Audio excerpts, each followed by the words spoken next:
کار نەکردن بە بنچینە و بنەماکانی حکومڕانێکی تەندروست ئەوش لەبەر کۆمەڵێک هۆکار کە من پێم وایە هۆکاری سەرەکی ئەوەیە کە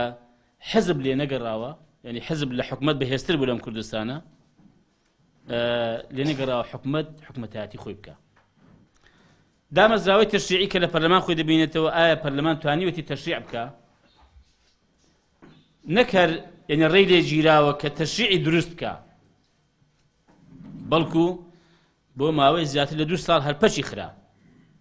ڕێی لێ گیرا پەرلەمان بتوانێت وەکو دەستگایەکی تەشریعی و دەستگایەکی یاسادانەر لەم هەرێمی کوردستانە یاسایەک دەربکات کە بە قازانجی خەڵک بشێتەوە دەستگای دادوەریش یا دەستگای قەزا کە ئەوەش بەڕای من گرنگترین دەستگایە کە دەتوانێت ئەمنیەت و ئاسایش بەرقەرار بکە و دادگەری بچەسپێنێ ئەگەر قەزا نەبێت ئاسایشی نابێت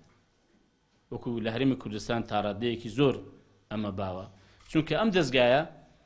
نەیتوانیوە ئەوە کە یاسایە بەسەر هەموو خەڵکدا بەبێ جیاوازی جێبەجێکە بەڵکو یاساکان بەسەر خەڵکی هەژار و بێدەسەڵاتدا جێبەجێ کراوە بەڵام ئەوەی کە دەسەڵاتی هەبووە ئەوەی کە پەنای بۆ حزبی دەسەڵات بردووە یاسای بەسەردا یا جێبەجێ نەکراوە یا زۆر کەم جێبەجێ کراوە